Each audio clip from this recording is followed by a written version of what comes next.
Honestly, if I wouldn't have done and changed the things that I'm telling you today, I would not have this wonderful partner by my side. That is 100% guaranteed. And if you are serious about finding your true love, and I mean this beautiful, real, free, ever-growing love, then you better consider to begin implementing those things from today on. Hi, I'm Patricia. Andrea. I'm a spiritual life coach and a manifesting expert, and I want to make you a manifesting expert as well.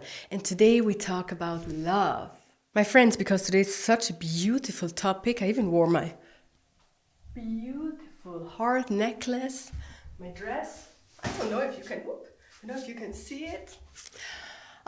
Because love, my friends, true love exists. And if I tell you that it exists, believe me, because I have nearly lost hope. And not because I did not believe in real love, but because I didn't see it, I didn't feel it. I had relationships and they were okay, but it was not the love that I dreamed of, that I hoped that exists. But now I can tell you that it does. It really does. And when you open your eyes, you can even see it all around you. But now let's jump into the 7 things I have done to manifest my soulmate, and these things you are probably not doing. First of all, and so important, I decided that I don't settle for less. And I'm talking with many of you out there, because many of us are settling for less. And this point number 1 will go hand in hand with point number 2, you will see in a moment. For me, it was important that I understood that I value myself and my time much more. I began to spend less time with people that I actually don't want to spend time with. I stopped spending time with things that I did not want to do. I just began to value myself more and to see, what do I really like? When do I feel really good? And when I did not feel good with someone, I understood that I don't have to stay there. I don't have to do that all. And now I want to say directly point number 2, so we can talk about both together. And the second one is I stopped accepting things that I don't want to accept. Not settling for less and not accepting what I don't want to accept goes really hand in hand. And we are so used to struggle. We are used that things are difficult. We are used to suffer. And so when we are in a relationship and things don't go well, and I don't say that with your true love everything is just perfect all the time, but it's not suffering. It's not something bad. It's not like really this hardship. But we are used that it is like this. We are used that things are difficult, that you have conflicts all the time, that you're fighting many times. And I decided this cannot be true love. I decided that I don't want to live like this. I decided that I'd rather be alone than in a relationship like this. Also, we are used that in a relationship we have to let go of a part of ourselves. I tell you a story. In my last relationship, I was traveling around South America for several years. And after a while, I understood that I am suppressing a really big part of myself. I was suppressing my wild woman. I was suppressing my inner witch. I was suppressing this really, let's say crazy, savage, wild part of myself. That is actually a really big part of me. But I began to suppress it because of my partner that I had. So I was used to then that I'm not 100% myself. And I know many of you are doing this as well. You're suppressing a part of yourself. And this is not normal. We are used that we have to do that in a relationship, or many of us think that they have to do that. But I can tell you that this is not the norm. This is not how it should be. And I can assure you now that with real love, you don't have to suppress parts of yourself. And when you have parts of yourself that need some healing, that don't feel good, your real love and your real partner will be there for you, and you together can grow. So again, point number 1 and 2, I decided to not settle for less, to not settle and not stay and not be happy in a relationship that I'm not happy, that I'm not good with it. I'm not just okay. Now I'm in that relationship and I stay there because that's what it is. No, I decided I won't do that anymore. And second, I decided that I won't accept things that I don't want to accept anymore, that I don't want to struggle in a relationship. That didn't make sense. So I decided that this now has an end. And my friends, I can tell you it worked. Now there's no struggle, no suppression of parts of myself, and no suffering. Point number 3 is I looked for examples of real love around me, because I actually lost a bit hope. I thought that maybe when I'm old, maybe in 30 years or 40 years, I will meet someone that really fits myself, like who I am. But I did lose a bit of hope that this can happen soon. Also because I saw a lot of other relationships that did not work well. I had so many friends and people around me that told me I don't want to be with the person that I am together now. And this broke my heart. And I thought, is that real love? Should love work like this? And then I decided that I begin to look for real love. And I found them. I saw couples, young and older people, that had like this really great relationship. They were really a team. They were happy together. They were living a free life. They were somewhere traveling around the world. Others had a business together. Others were just with their family in their home, and they loved their life. And I began to see around me people that had real love and they had a partner that really fit. And also, really important is, I began to be really and truly happy for them. I was not jealous, I was just happy for them. When I saw them, I smiled. I thought, wow, I'm really happy for you that you can live this love. And through that, I really opened up the door that true love can come to me as well. So look around you, look for love, look where do you find true love, and then be happy for them. Really, celebrate for them, celebrate their love, because this love is possible also for you. And when you're jealous, you block this manifestation to come true in your life. Same with other things as well, not only love, also money, success, and anything. So if you're jealous and if you're not happy for others, then you are blocking this thing to come to your life as well. Now, really important is point number 4. And it is I took inventory of myself. Because it's important. Do not just look for your dream partner. Be a dream partner. And you can only be a dream partner when you look at yourself, when you know yourself, when you are in peace with yourself. And as I always say, it doesn't have to be perfect, everything. I still have parts of myself that need healing, but I know them. And I know me, and I accept and love myself. And one of the first and most important steps is really to take inventory of yourself. Who are you? What are you doing now? What are you doing in this life? Why are you here? Why do you feel that you are here? Are there parts of yourself that you are suppressing? And these questions for me were really important before I met my soulmate, because I was going through a huge shift in my life, like huge changes. So I really had to sit down and think, what do I want? Who am I? Where do I want to go? What are my values? Who am I really? I was suppressing a part of me. So is this still part of me? Who can I be? Who do I want to be? Like this just I call it inventory of myself. I just went into myself and listened to myself, to my soul, to my mind, to my heart. And this all led to me being myself more, being more authentic. And this is so important because then when the right person comes your way, you want to be yourself, the most yourself that you can be, because your true, your real love, your soulmate want to be with you, with the real you. Because when you are not yourself, then your soulmate that really fits you perfectly will not recognize you. When you have a mask on, when you are not yourself, then this person that would fit your real self just sees this figure, this mask of you, this other person that you are not, and then does not fall in love with you because they think, okay, this is not what fits me.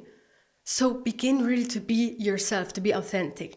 And so I did that, and it worked so well because, now part of my love story, my soulmate, my partner, my amazing partner, he came into my life. I didn't know him before. I saw him 2-3 times, but we never really talked to each other. We had the same friends. And then on one birthday, I was there and he as well.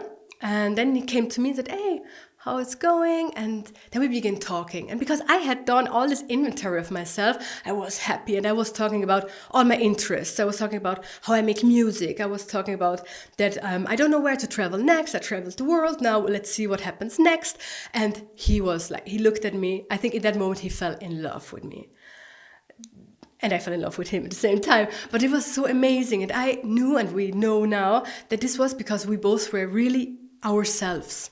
And we recognized each other and saw, okay, this really fits. This is something that really could work. If I would not have done this inventory of myself, and I would have been suppressing still my wild self, then I would not have talked in the same way with him that first time.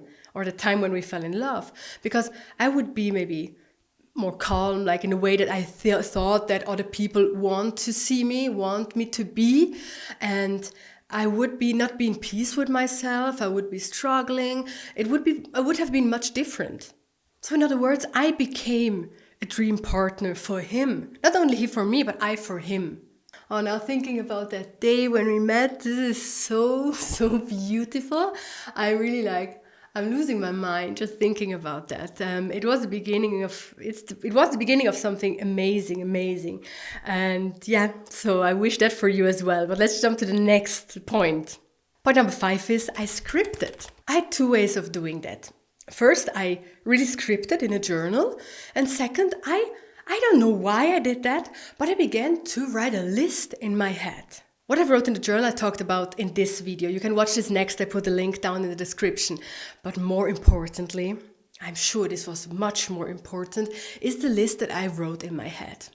And I don't know why I began this, but I began to think about things that I would like and love in my partner. And because I'm a person that is really varied, I have a lot of aspects of myself and what I like to do and what I like to talk about.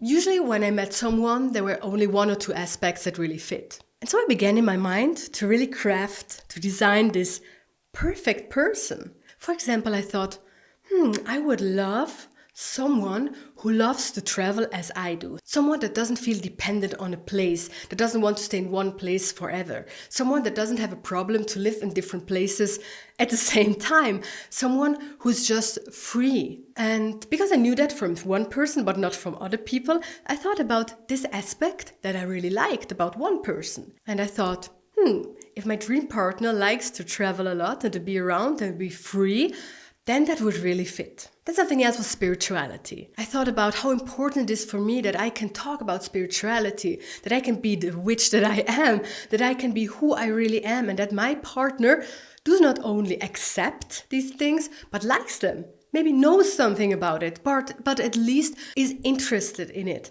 and likes it and can live with me also the spiritual life. Or also my love for music, or my love for business, and my love for just changing the whole system. Or how important it is for me to be silly and have fun, being like children together, but also talk about quantum physics and how the world was formed. And I knew and experienced all these things with a lot of people in my life, but with everyone just one aspect. And so I put all these aspects together, and in my mind I had this list of my dream partner. And I remember sometimes I thought, like, how can someone be exactly like the person on my list? But I continued thinking about them. I just had them in the back of my mind, and I carried them with me, and it worked. I have this person in my life now.